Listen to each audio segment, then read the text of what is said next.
My name is Gina Ross Murdoch. I am President and CEO of the Personalized Medicine Coalition, and truly so thrilled to have all of you here today. For those of you who may not know as much about the Personalized Medicine Coalition, we are a collaborative of innovators, scientists, patients, payers, and providers really looking at promoting the utilization and adoption of personalized medicine concepts really for the betterment of patients and health systems. We do that through a three-pronged approach looking at evidence development, advocacy, and education. So thank you for being here for today to talk about all of those exciting things. I would love to acknowledge our Personalized Medicine Caucus. We are so thrilled and honored to work with them and their staffs. That really having a bipartisan, bicameral group really looking at how we are adopting and utilizing and promoting the concept of personalized medicine is truly an honor to work with them. Would like to also thank so many of our partners here today. We have Biocom, Illumina, Pfizer, Every Life Foundation, Foley Lardner, and National Society of Genetic Counselors. We are thrilled to work with these visionaries who really improve and make PMC better for patients. I'd also like to thank Cynthia Benz for being our architect for today and organizing everything. This doesn't come together with a lot of hard work and effort behind the scenes, so I want to thank her for all of her time. Today, we really want to focus on the need to promote early detection and the diagnosis for rare disease in children. At a time when children should be exploring and growing, they are now looking through the incredibly frustrating and difficulty of trying to find a diagnosis for a rare disease. Referring to the Every Life Foundation report that it takes 6+ years to get a diagnosis for a rare disease. When you're talking about a child, that could be a large portion, if not the entirety of their life, striving to find that diagnosis. So our hope here today is through conversation and connection that we really talk about the need for innovation and access to early detection and diagnostic tools so that we really can impact the future of rare disease. And with the goal that I hope everybody would agree with is that we can get to treatment and get back to the joys of being a child and growing up, which is the ultimate goal. So thank you so much for being here today. It is my pleasure and honor to introduce Jimmy Jackson, Senior Vice President and Chief Policy Officer for Biocom.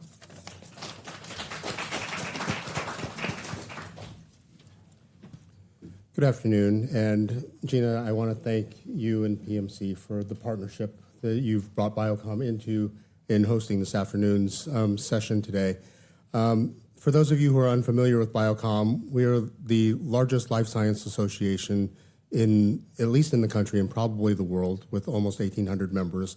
And we are the advocate for California's life science sector, which includes biotechnology, pharmaceutical, medical device, genomics, diagnostics companies of all sizes, as well as research universities and institutes, clinical research organizations, investors, and service providers. With members dedicated to improving the health and quality of life of patients, including Pfizer, who is represented here by Sophia Gassman, we drive policy initiatives to positively influence research, development, and delivery of innovative products for our member companies. Across California and beyond, companies are actively engaged in developing and seeking approval for therapies for rare pediatric diseases. A number of our Biocom member companies have FDA-approved therapies in this space, but as you will hear from the panelists, the search for treatment or cure continues for many of our rare disease patients and families. And I speak from a little bit of experience because I, at one time in my life, I'm going to go off script, was the chair of the board of a small nonprofit for children with PKU, phenylketonuria. So I actually have seen how this whole space has developed, because back in that time, there was no treatment. There are treatments now that help these patients. That's the kind of life-changing things that happen when you have early detection, when you can get the early interventions done that need to happen. It's our hope that you will walk away from the briefing today knowing that progress in rare disease can take more than one form. Diagnostic tools that shorten the path to answers, a treatment that can slow or stop the progression of a disease, or a therapy that can preserve function or reduce complications, all meaningfully alter how care for a patient with a disease unfolds. Like Gina, I would like to acknowledge the members of the Personalized Medicine Caucus and their staff. In particular, we want to recognize Representative Kevin Mullen for serving as the Democratic co-chair of the caucus in the House. His leadership in Congress and previously in the California State Assembly, where I first met him, advocating for policies to bolster innovation in R&D in the state and in this country cannot be understated. His steadfast support of the biotechnology and life sciences sector is appreciated and recognized. And the Biocom team and I are looking forward to today's discussion and the reception that follows. With that, I will turn it over to our friend Cynthia Benz from PMC.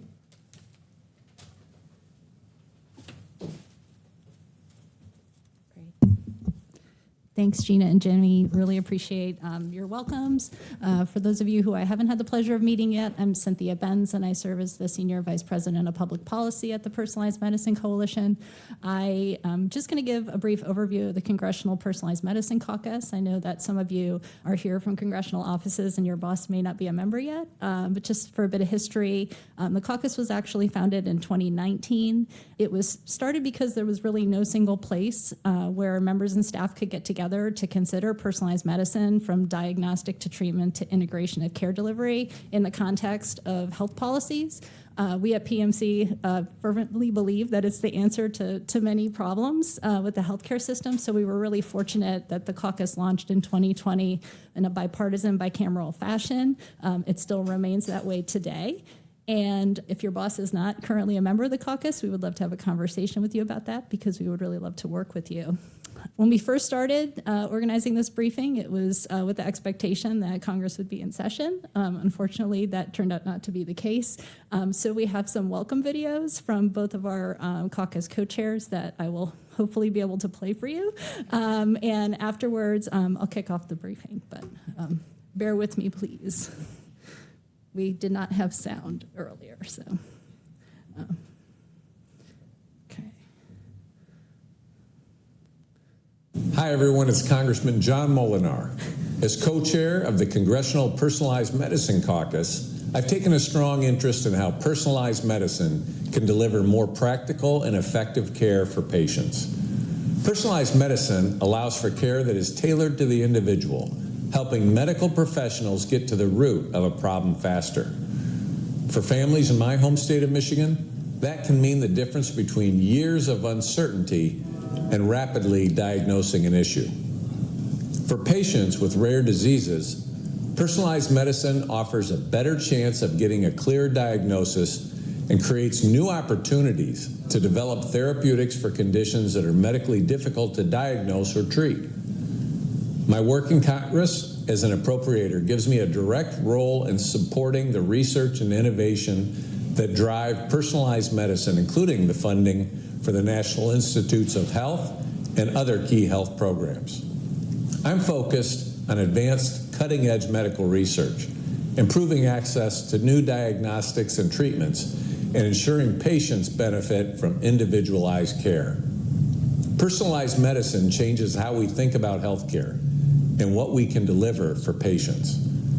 I look forward to seeing how continued advances in technology build on this progress, particularly for those living with rare diseases. Thank you. Thank you very much to Caleb and Team Molinar for making sure that we got those remarks before flight out. We know that last week was a little bit hairy.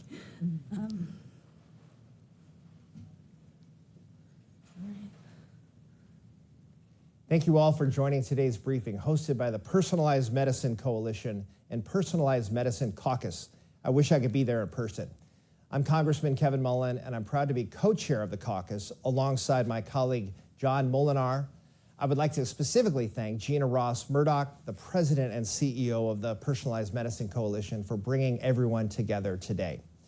I am proud to represent California's 15th Congressional District, widely considered the birthplace of biotechnology.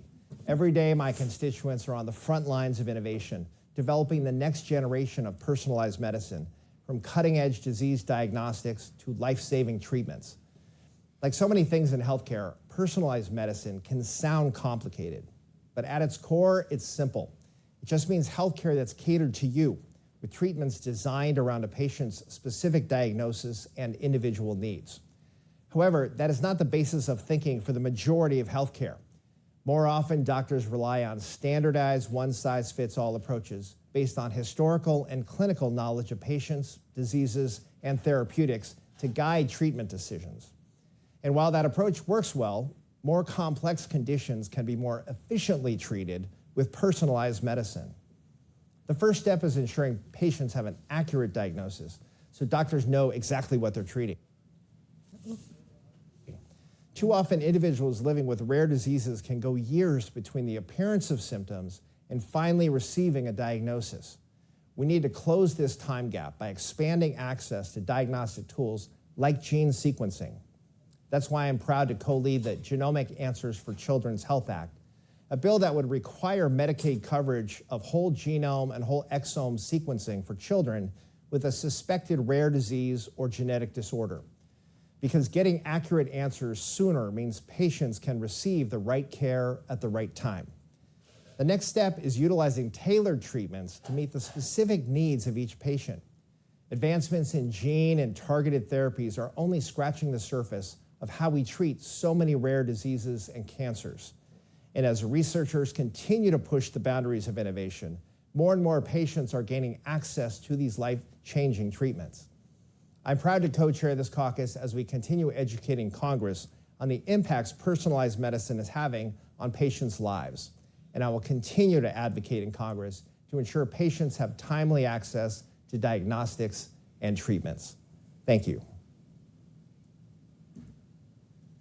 Okay, and thank you to Kit and Team Mullen for getting us that video as well. So as you heard from Gina and Jimmy, and both of the videos that we just watched, scientific breakthroughs are happening. There's a lot more treatments that exist now than the last time we had a briefing with the caucus. I thought back to how long ago that was. It was actually 4 years ago. So a lot has changed in terms of the innovation, but access to care is still uneven. It still takes far too long for most patients to get a diagnosis.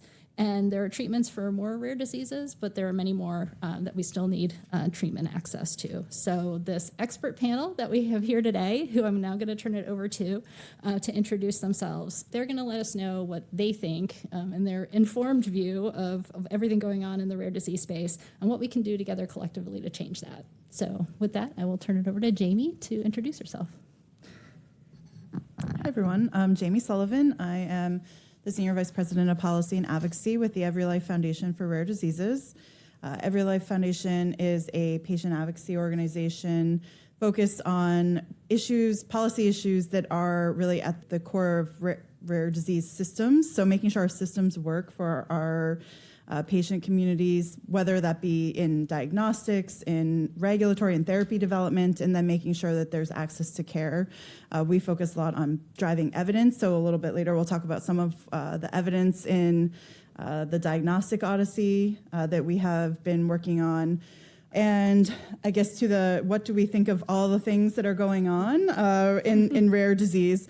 Well, I would say, that there are about 70% of the 10,000 plus rare diseases that are actually originate in childhood. So, and not crosswalk, there's about 70% of rare diseases that are genetic in origin. Those are not exactly the same. There are some rare diseases that start in childhood that are not genetic, but by and large, a vast amount of them are. And so we know that there are also 95% of those 10,000 rare diseases that have not a single FDA-approved treatment. So there's a lot of connection between getting the diagnostic odyssey fixed and the ability to develop therapies for those diseases and the ability to then access those treatments. And that's really the world that we're focused in. I think that while we have made tremendous progress, there's still so much more to be done. And so I think the state in general is that we need to make sure that our policies are keeping pace with the science now, but then we also need to make sure that we're powering and investing in finding that next wave of innovation for those that are still being left behind by what sort of is the boundaries of what science can accomplish now. So I'm really looking forward to the discussion and making sure how we unlock just optimize our systems to work to make sure that children and adults, but in this case, today we're talking about children, can make sure that they get the right tests, the answers at the right time that enables them to then, access the treatments that are there, to get into research.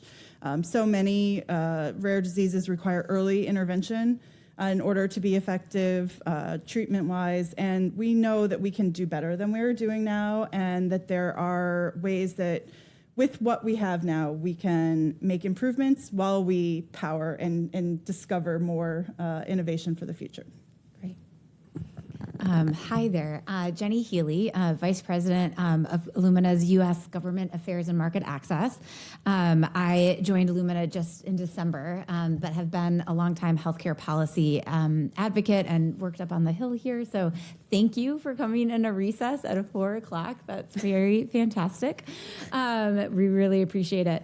Illumina is a U.S. headquartered company in San Diego and a global leader in genomic sequencing technology, which fuels advanced research and clinical applications that are going to unlock what we can do in personalized healthcare.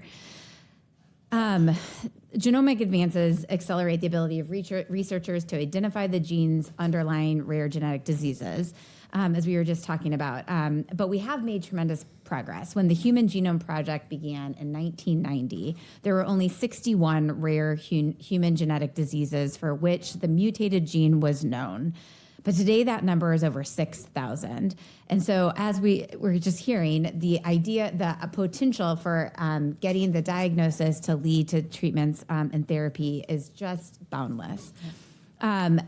And while there's a lot more that we can know, currently, right now, 15% of all children diagnosed with a genetic disorder have a known therapy, which includes dietary modifications, drugs, and gene therapies. So connecting these kiddos with the right diagnostic test leads to answers, but also to improved treatments.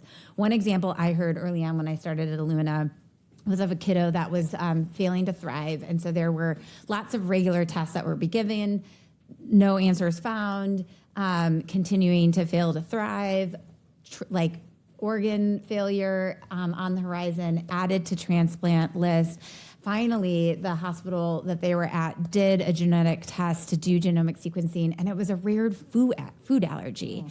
Diet changed, home in 3 days, off of organ transplant list. Yeah. It unlocks some amazing answers for parents and doctors. Sometimes that lead to a treatment and a therapy. Sometimes it's just an allergy and dietary modification is all that's needed.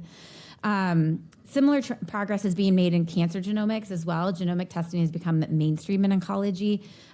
Great ways to do personalized medicine for treatment, as well as for detecting recurrence after a patient spent on treatment. So for our Personalized Medicine Coalition, thank you guys for being members of Caucus.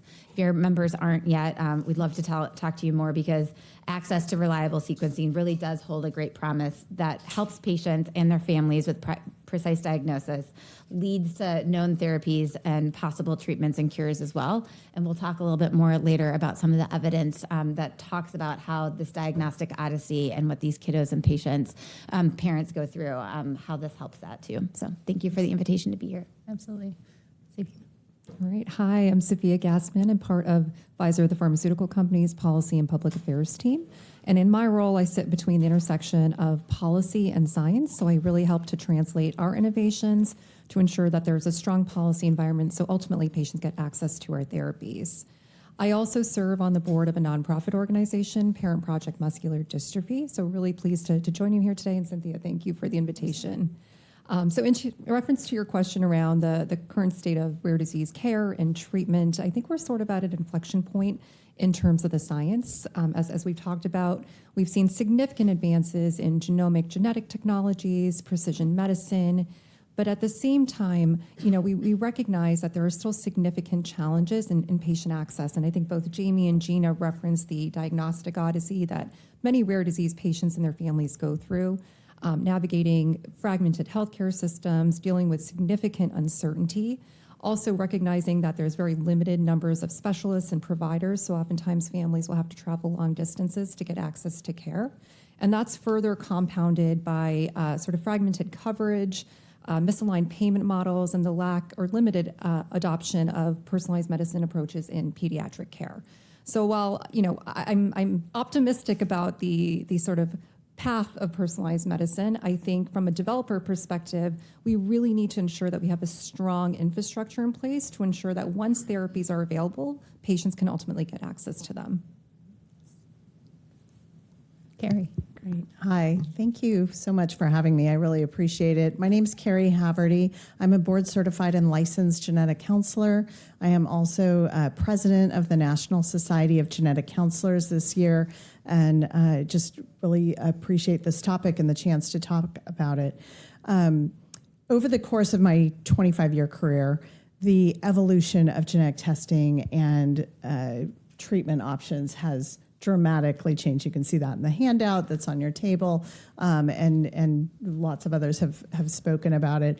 But what hasn't changed is the drive that families that I saw at the beginning of my career to what they're facing now is that drive for answers, the drive for what is happening and what can we do about it. That has stayed consistent, and I would say that the advancing of precision medicine with these targeted tools and therapies, treatments, whether it's dietary, whether it's pharmaceutical, whether it's particular monitoring or evaluations that need to happen, all of those things just accelerate and add to the urgency of shortening that diagnostic odyssey.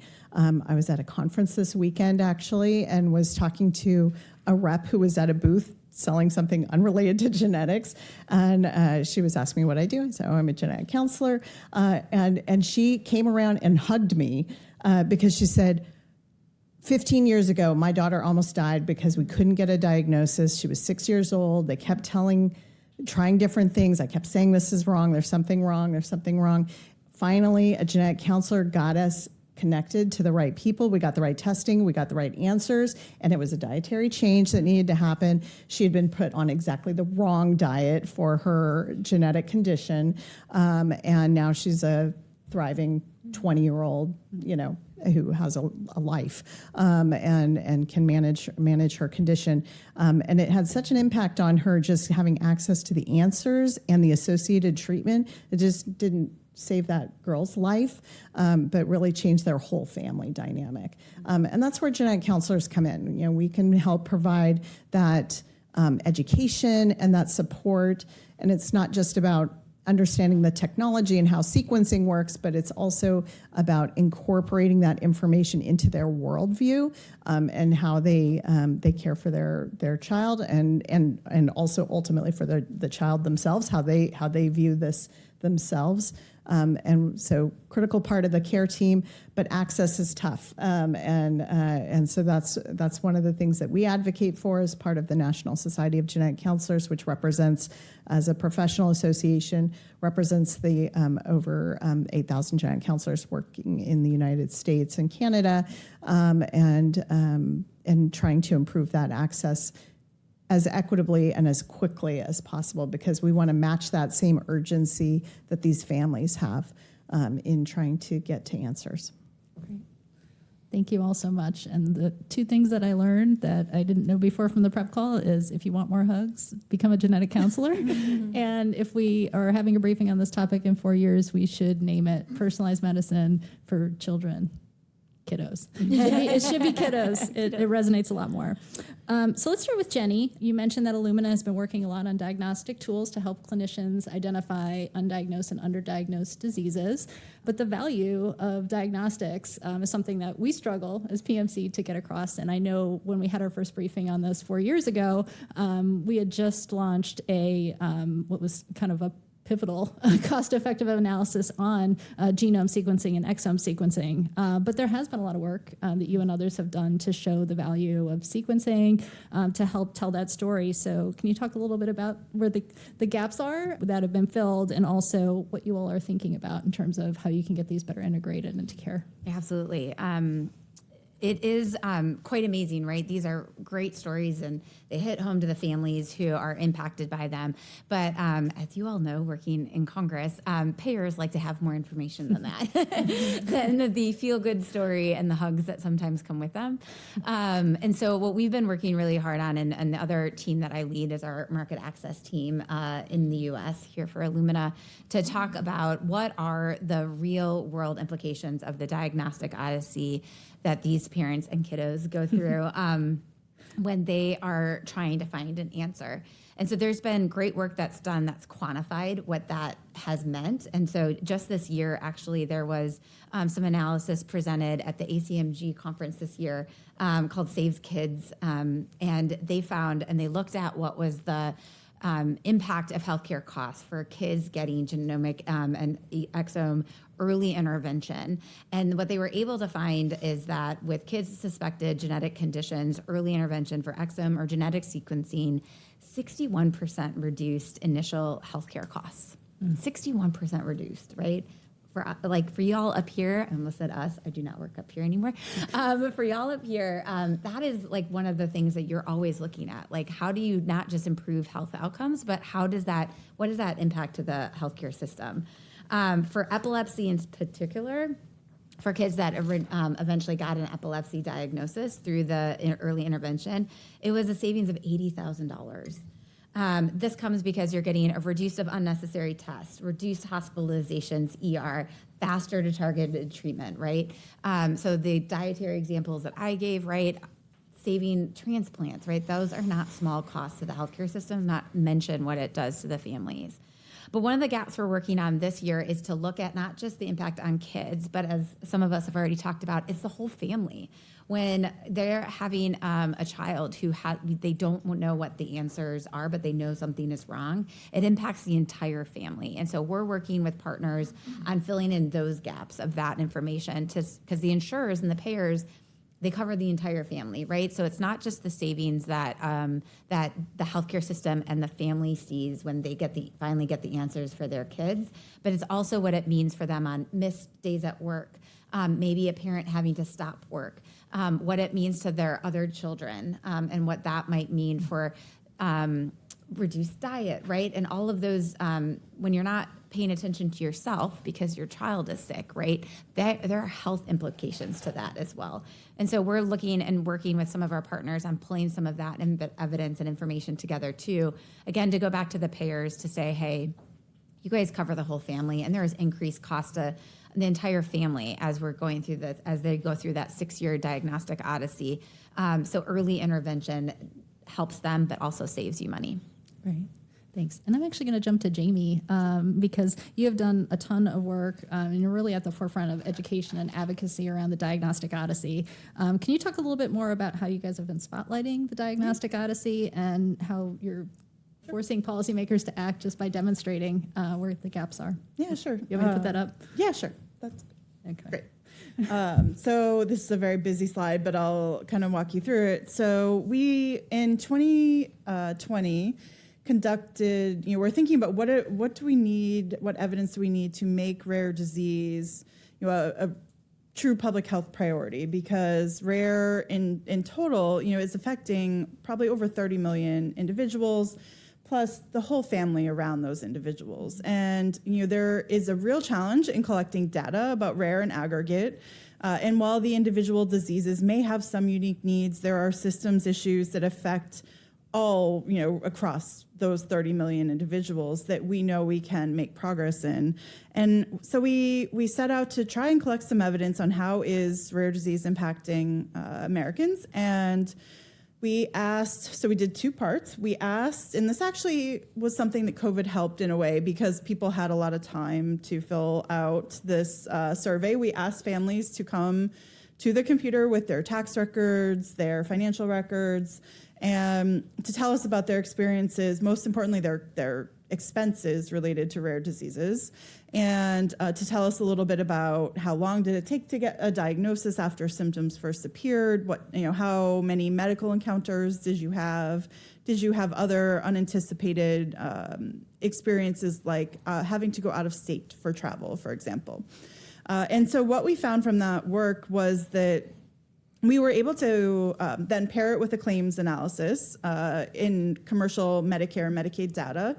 And we were able to identify 379 rare diseases in that claims data. So this is a conservative estimate because you can only count what you can find. And unfortunately, there's a huge gap in the available diagnosis codes for rare diseases. So many of them are lumped into broader umbrella diseases. So for those 379 rare diseases, we found that the economic impact in 2019 was close to $1 trillion. It was $979 billion.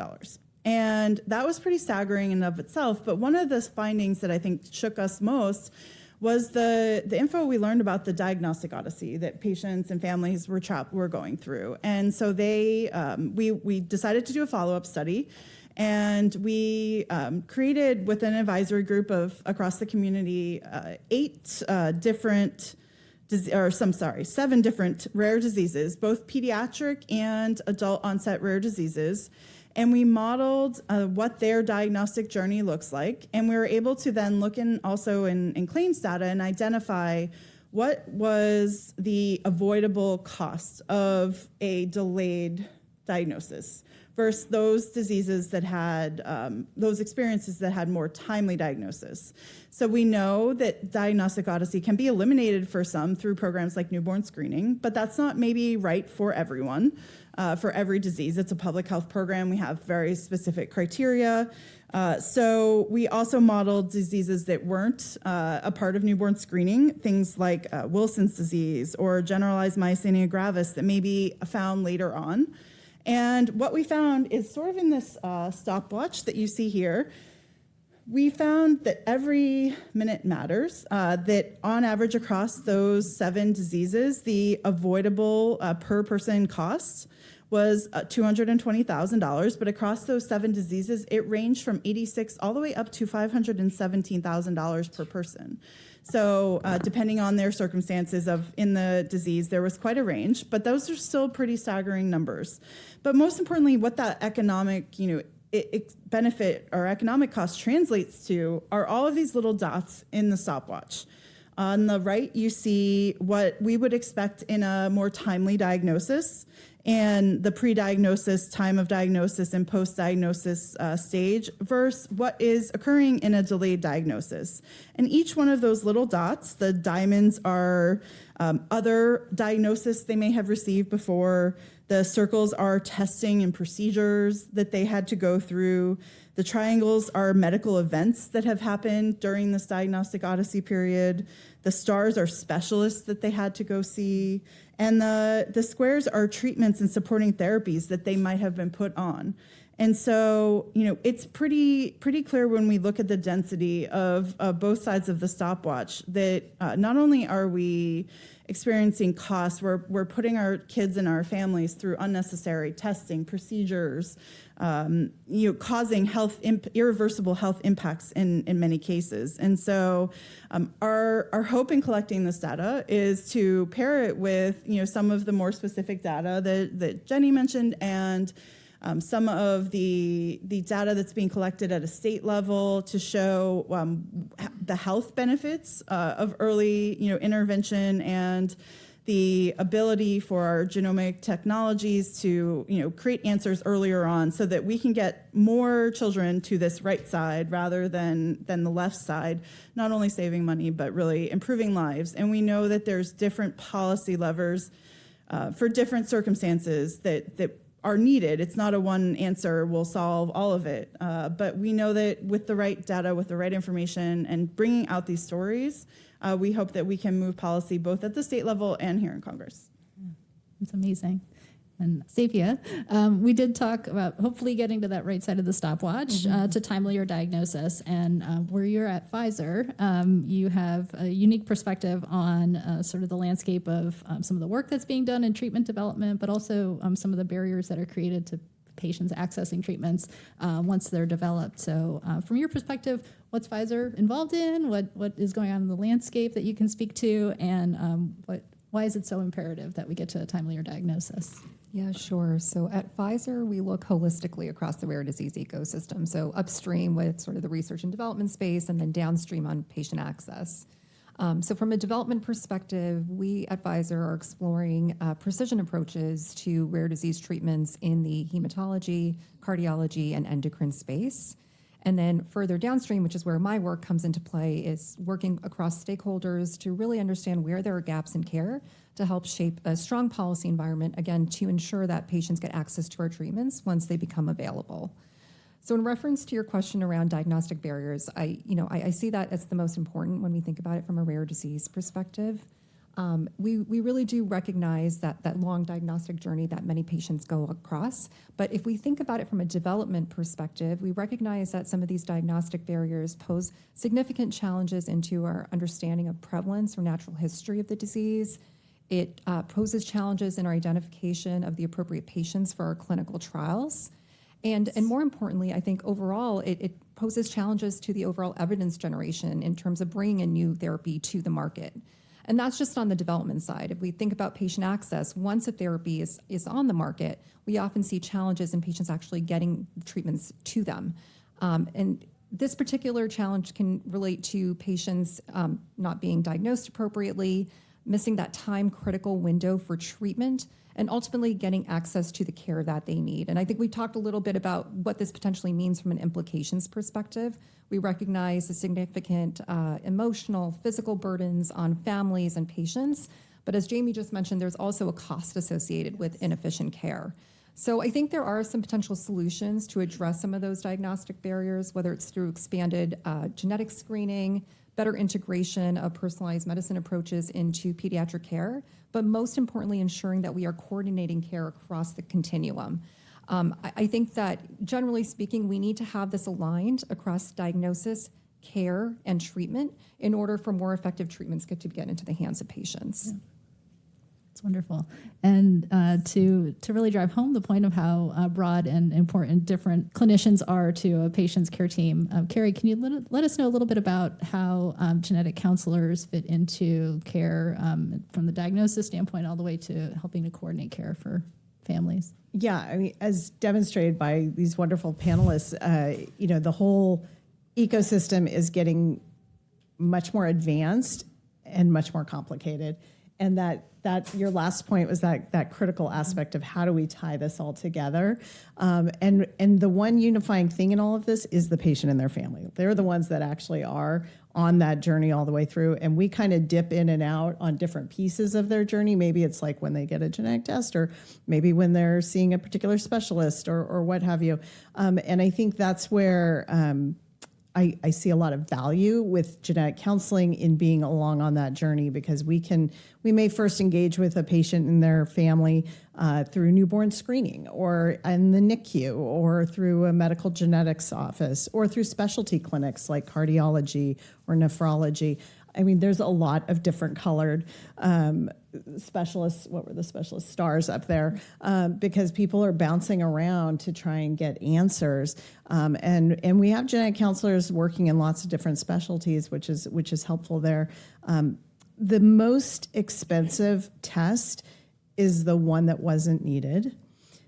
The second most expensive test is the one that's ignored or not understood. And again, having the patients sufficiently bought in to the science, understanding of their results and the implications, educated so that they can advocate for themselves across that journey when we can't be with them every step of the way as much as we want to be, is one of the most effective ways that we can do to be really efficient with our resources and shorten that diagnostic odyssey and get to effective care and treatment as quickly as possible along the way.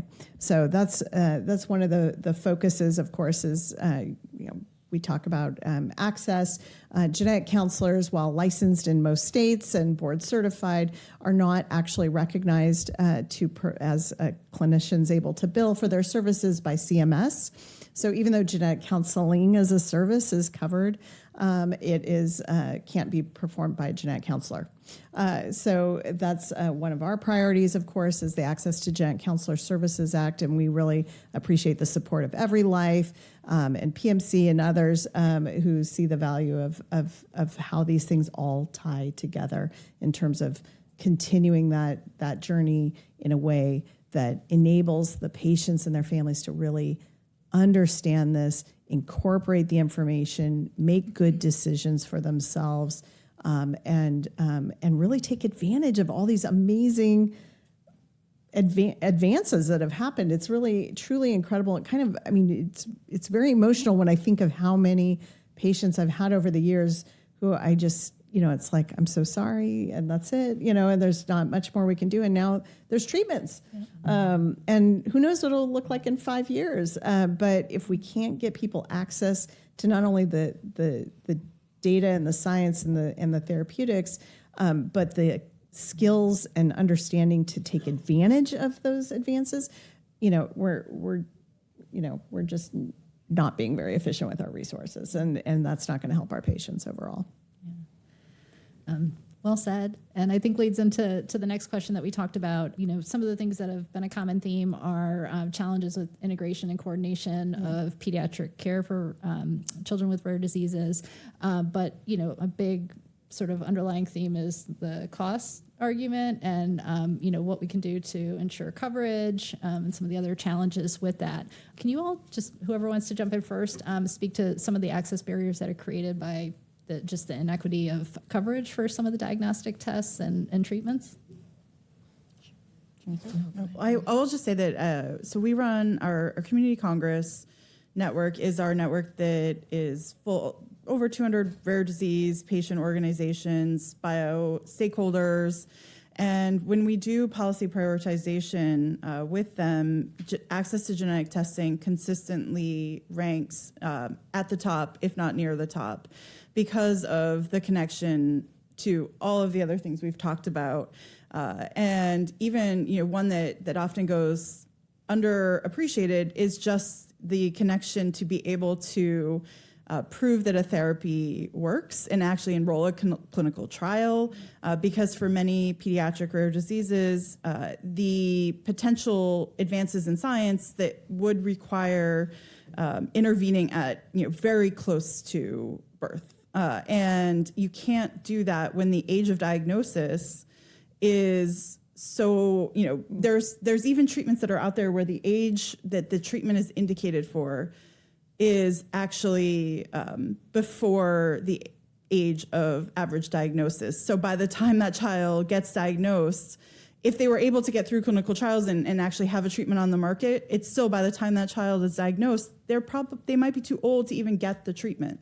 So there's so many reasons for our organizations prioritizing access to genetic testing up front. And I think that I'm curious to hear what others have to think, but one barrier I'd love to spotlight that is the subject of one of the bills that was mentioned in the videos is the fact that even when there is coverage, so through EPSTD, those on Medicaid should get coverage for genetic sequencing. One of the biggest barriers is all of the different hurdles they have to jump through in order to get that coverage, which ends up causing delay after delay, unnecessary tests beforehand, and that drive to have to prove in medical necessity and use genetic testing as a last resort when we know for a certain portion of our population it really should be the first resort. So that's one of the barriers that our policy solutions are trying to address. Great. I would just pick up with where she said, I think there's a couple of different policy levers, right, that we think about when we're talking about increasing access and ensuring sort of consistent access. I think one is the current coverage under Medicaid. Some states interpret the early and periodic screening, diagnosis, and testing as covered for whole genome sequencing, whole exome sequencing. And so if you live in that state, if you're a kiddo in that state, you're going to have an earlier intervention. But if you're not, then you don't. And that is not equitable, right? Whether it's rural or urban.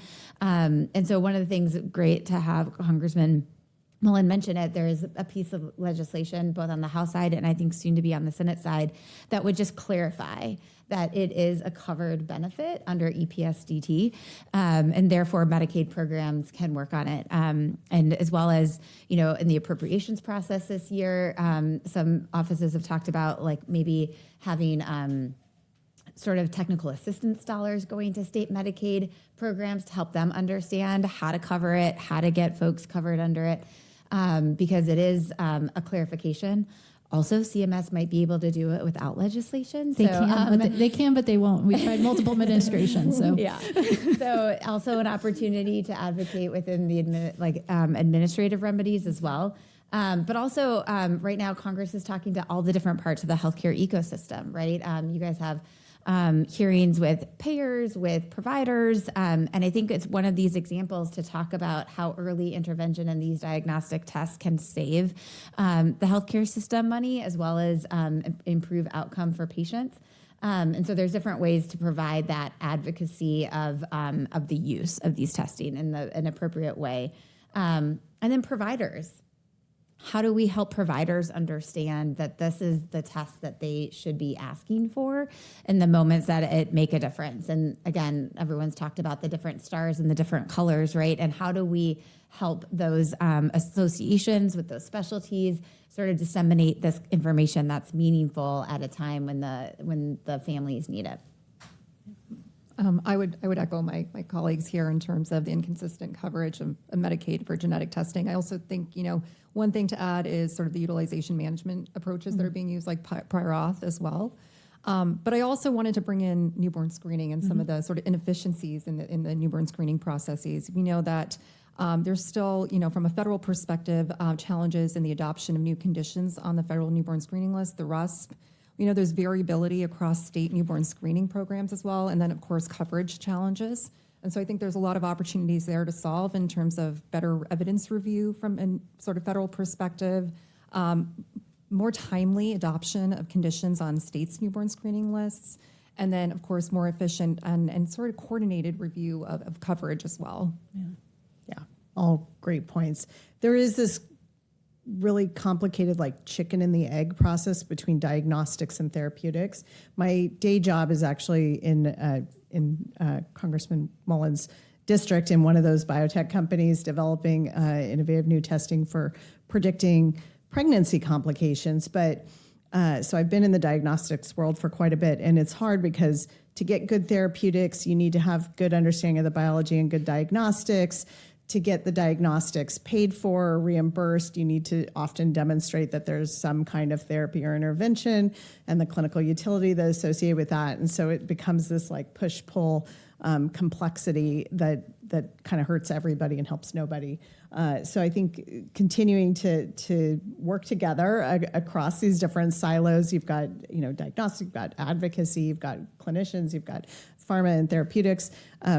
This is a great thing to see because we need more and more of this in order to kind of overcome those weird disincentivization to effective and efficient development of better outcomes. Great. So I'm going to turn it over to see if anyone in the audience has any questions before I continue on. Are there any questions? I can ask. Please. Have you guys worked with any specific payers on pilots for coverage, genetic testing, or maybe incorporating genetic counselors, funding that way, just to see if more access leads to those savings and just to help payers understand that? No, yeah, there are definitely some payers that do cover it, right? And so it's a little bit of the inconsistency problem as opposed to nobody's seen, no one's covering it, no one sees the value.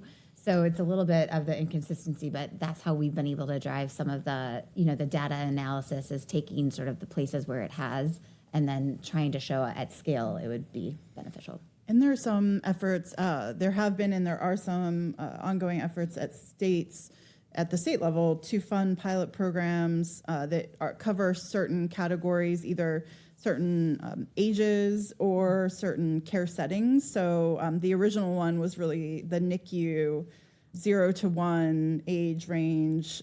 How can we demonstrate the effectiveness, both in cost and in finding the right diagnosis of whole genome sequencing? And we really advocate to then take that model and expand to different populations and to different care settings, because we know that much of the diagnostic odyssey also happens. The baby may appear healthy. They come home. They're hitting some milestones. All of a sudden, they're not. So it's not happening all in the NICU. So we want to make sure that evidence is continually expanded to other situations. So there are definitely some opportunities there. And then there is an effort underway in Florida to, they use state funds to pilot expanding genetic sequencing into newborn screening, which again is a really worthwhile goal, but requires, there's been a lot of efforts around, collaborations around what do we need to do to get there where we can do it more broadly. And so making sure we are taking those steps to do that work now so that in 10, 20 years, we're not having the same conversation and saying, well, it's a great idea, but we need to do X, Y, and Z in order to know if it can work. So some of that work is happening as well. Yeah, and several years ago, we had a payer in PMC's membership, and they had an institute that was entering into innovative agreements with diagnostic companies, which was novel at the time. And as not a requirement for coverage, but as part of the agreement, they would cover the technology, but you needed to generate the evidence to show that it was working in different populations. And they did find that for certain populations of children that offering sequencing was actually, in some cases, the less expensive option, even though it was the more expensive diagnostic test. So that we're talking, multiple years ago, and now the cost of sequencing itself has gone down. So I think the imperative just on the cost side is probably there that we should be doing it more. And that's also, we haven't talked about it a lot, but the American Academy of Pediatrics has actually issued guidelines around where it might be appropriate to use genomic or exome screening as a first line for pediatric patients. So that's really helpful because a lot of what we see in personalized medicine is that a lot of the innovations are slow to get adopted in clinical guidelines. So that's one important thing that's happening that I think is sort of a catalyst. Sorry, can I add one more thing to what you said, which is really great? So California did some definite work on the NICU side and so to the point that looking at sort of where it seems, obvious of like, hey, if we do genetics and genomic sequencing for in the NICU setting, like what does that mean? And there's some really great data on that. And then in Florida, they passed the Sunshine Act that she was talking about, and it's a voluntary opt-in program for families in Florida if they want to add genomic sequencing to the newborn screening program. And that is sort of a first of its kind outside of the NICU setting to say, like, hey, if this is part of just general newborn screening. And the representative that sort of led that effort in Florida is from an unfortunate personal story for his child and what early intervention would have meant if they were able to catch it earlier. Yep. Yeah. Great. Any other questions? I was just going to say, unfortunately, those coverage with evidence development are becoming harder and harder to get, and commercial payers are much less willing to do those now, which I think actually makes a bigger opportunity for government-funded payers to lead the way on the data and be leaders instead of kind of following behind commercial payers. Yeah, absolutely. May I ask, is there a host of bills the coalition or the caucus is supporting? I don't know. That is the closing question. I was going to go down and ask everybody. No, I love it. I was going to ask everybody what their wish list is for Congress this year and looking into next year. So why don't you go for it? Well, I don't want to take all of them for people, so I'll mention a couple. Well, we've already mentioned the Genomic Answers for Children's Health Act. Every Life is pleased to support that bill. We have actually coming up our next advocacy event, our Youth and Teen Hill Day later in June. So many of you might get meeting requests from our youngsters ages 8 to 18 who are really looking forward to talking about their journeys with rare disease, their siblings, their parents, themselves, and their diagnostic odysseys. So we're really looking forward to talking more about that bill with our kiddos and staffers. And it's just my favorite event of the year, and it's lovely to see them advocate, and just a huge thanks to the staff that meet with them, because I have not heard a single bad thing. They just love the reception that they get in these meetings, and it makes them feel so valued and heard. So just quick shout out for that, and thank you. And then, there's we have a clear focus on newborn screening. We have a lot of work to do in our federal support for newborn screening. Last year, the Advisory Committee for Heritable Disorders in Newborns and Children, sorry, so many acronyms, was terminated, and that was the committee that reviewed the evidence packages for adding new conditions to the RUSP. The Recommended Uniform Screening Panel, still exists, but there's no clear pathway for adding conditions to that panel now. And so we're really focused on emphasizing the need for a new process, and we still need to preserve this federal role in evaluating the evidence and maintaining, a way to evaluate and recommend conditions that then states are able to evaluate and just use that evidence, use that sort of process and the expertise that in years, it can take up to 10 years to prepare those packages. So while the system wasn't perfect, we know that we still need it, and that we have an opportunity now to make sure that can be a reform process can be put back in place, and that we can then work with states to make sure that they have the resources they need to be able to adopt those conditions in a timely way. Those are just two. Yeah. No, Jenny, and Well, I repetitions jumped the encouraged. gun. I gave my list last time, and I'm not going to steal your thunder, although you already mentioned it once. But we're part of the coalition for the Genomic Answers for Children's Health Alliance, so would really appreciate y'all looking at that. And then on the bill sponsoring side, it's just sort of as this conversation is continuing to happen on the Hill about just the healthcare ecosystem, the healthcare costs, is taking into account this part of the conversation about how early intervention and the right diagnostic test at the right time early on can be a healthcare saver. I will reiterate the point that we made earlier, but I think Congress can provide more concrete federal guidance to states in terms of Medicaid coverage of genetic testing. And then just to the point that Jamie mentioned around newborn screening, from my role in PPMD, I do want to reference that Duchenne was one of the conditions that was added after the advisory committee was disbanded. And so I wholeheartedly agree. I think, we do need clear guidance in terms of how conditions will be reviewed moving forward. Yeah. National Society of Genetic Counselors definitely is on newborn screening support as well. And of course, I mentioned the Access to Genetic Counselor Services Act, so that genetic counselors can be recognized by CMS as healthcare providers, just improving access broadly across the country. Great. I will put in a plug again for the caucus.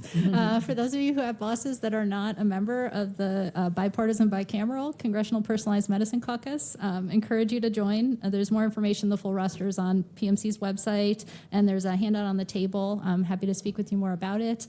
But I would say that some of the themes that we talked about today are really relevant, and they're not just talked about in this briefing today. Senator Scott actually had a briefing on the Senate side where he brought in baby KJ Muldoon and his parents and the team that treated him at Children's Hospital of Philadelphia.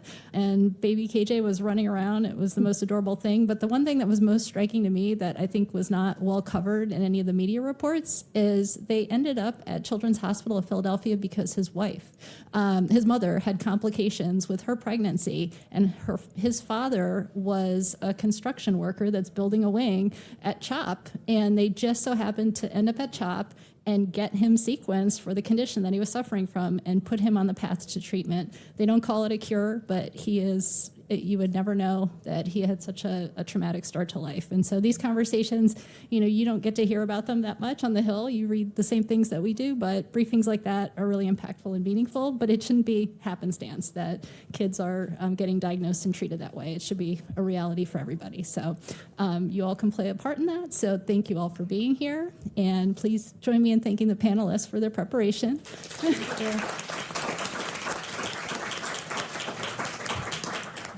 And please join us. We're going to have a brief reception, so help yourself to some beverages and snacks in the back.